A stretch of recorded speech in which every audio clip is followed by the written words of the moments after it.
Question 20 जो है वहां पे क्या है, असर्शन दे रखा है 2 to 8, इस इंटीग्रेशन को सॉल्व करने से 3 मिलेगा।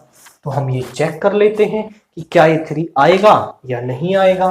तो यहां पे इसको मान लो, let i is equal to 2 to 8 root 10 minus x upon root x plus root 10 minus x dx। यहां पर अब हम यहां पे प्रॉपर्टी क्या यूज करेंगे, हमारे पास प्रॉपर्टी है a to b fx dx, actually में यही प्रॉपर्टी है a to b, इसको आप लिख सकते हो a plus B minus x dx। मैं इसे अलग से इसलिए लिख रहा हूं क्योंकि मैं क्वेश्चन में इसे यूज कर रहा हूं।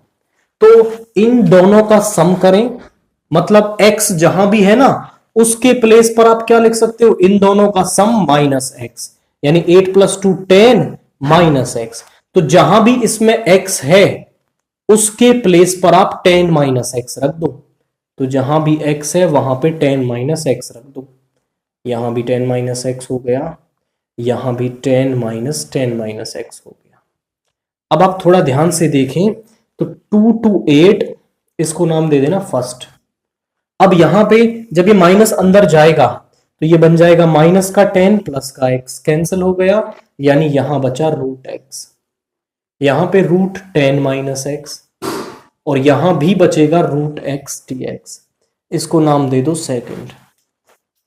अब आप क्या करोगे, फर्स्ट और सेकंड को ऐड कर लोगे।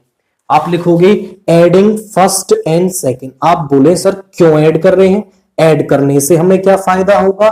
तो आप ध्यान से देखें तो दोनों का डेनोमिनेटर सेम है, तो न्यूमरेटर ऐड हो जाएगा एंड कैंसिल हो जाएगा। तो लेफ्ट हैंड साइड से left hand side 2 to 8 root 10 minus x upon root x plus root 10 minus x dx plus 2 to 8 root x upon, इसको आगे पीछे भी लिख सकते हैं, root x root 10 minus x dx। अब हमारे पास प्रॉपर्टी होती है कि fx dx plus gx dx को आप ऐसा भी लिख सकते हो fx प्लस gx, दोनों का एक बार इंटीग्रेशन भी कर सकते हैं। तो दोनों को आप सम अप करके लिख सकते हो 2 to 8। अब देखो जब दोनों का सम होगा ना तो दोनों का डेनोमिनेटर सेम है। तो यहां पे आया रूट 10 माइनस एक्स और यहां से आ गया रूट एक्स dx। और अब आप ध्यान से देखें तो न्यूमरेटर और डेनोमिनेटर सेम बन गए और सामने चल रहा है 2i। तो ये 1 बन गया। 1 का इंटीग्रेशन क्या होता है, वो होता है x और लिमिट पुट कर दोगे 2 to 8। यहां पे आया 8 माइनस 2 यानी कि 6। जो 2i है वो क्या आ गया है 6, 2 से कैंसिल होगा 3 टाइम, i की वैल्यू आ गई 3, यानी कि इस इंटीग्रेशन को सॉल्व करने से वैल्यू 3 आ रही है, यानी असर्शन सही है।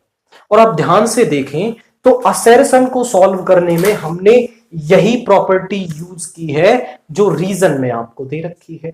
तो आप यहां पर लिखोगे कि a तो सही है और r भी सही है, a and r is true, a and r are true and r is correct explanation of a, r is correct explanation of a, कि a की करेक्ट एक्सप्लेनेशन r है। तो हमें पता चल गया है, तो सिंपल इंटीग्रेशन को सॉल्व किया और फिर हमने वो प्रॉपर्टी यूज की है तो वो उसको करेक्टली एक्सप्लेन कर रही है। आप ऑप्शन ए को इसके अंदर यहां पे टिक करेंगे।